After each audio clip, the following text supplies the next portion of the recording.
Hi, I'm Bob Tabor with www.learnvisualstudio.net, and in this lesson we'll talk about the scroll viewer. I would probably say it's more of a layout control than it is an input control, but it's not even a layout control per se. It'll just allow you to add a scrollable area into your application, whether for the whole viewable area or just for sections, just for, like we'll use it in this lesson, we're just going to add it to specific grids of or cells of a grid.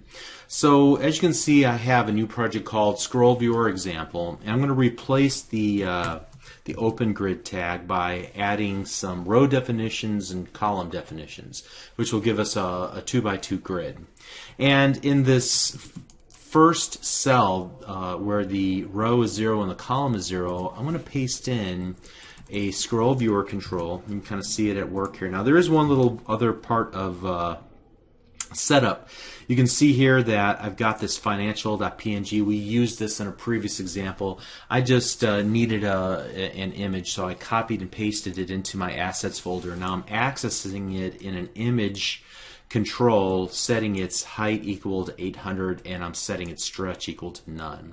And this will give us something that we can scroll around inside of our scroll viewer. And a scroll viewer is just that. It's a viewable area that can be scrolled. Here we're setting the horizontal and the vertical properties, the visibility of those scroll bars, both equal to auto, which means if you need it, show it. If you don't need it, don't show it. Okay, so now let's go ahead and run the application. You can see how easy it is to use a scroll viewer.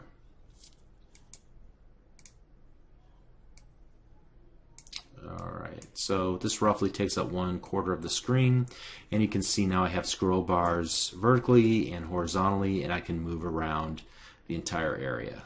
Great. Alright, and that is the easiest case. Now let's talk about some of the gotchas with the scroll viewer, and this took me a little while to figure out, so I want to point this out to you. If you enclose a scroll viewer with a stack panel, you essentially eliminate it.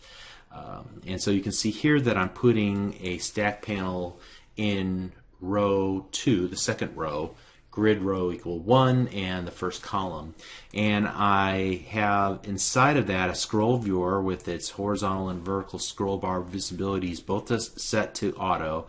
I have the same image control, all of that's exactly the same, but notice what happens now since we're inside of the context of a stack panel. You can see we get no scroll bars whatsoever. If I hover over the grid cell, we get something, but over the bottom grid cell, we get no way to scroll around. So that is the moral of the story. The stack panel kills a child scroll viewer. Having said that, there's one last scenario that I just want to show you here, in that you can put stack panels inside of a scroll viewer, like so. So in this case, I set the scroll viewer inside of the second row, second column, and set its horizontal and vertical scroll bar visibilities both to auto if you need to use it. Here I have 2 image controls stacked. You can see I'm using a stack panel and then adding 2 instances of that financial.png stacked on top of each other. So this time when we run the application, you can see that I do in fact get a scroll bar. Again, because the parent is the scroll bar and the child is the stack panel. In this scenario, the stack panel is the parent and the scroll bar is the child, and so we get nothing. Okay?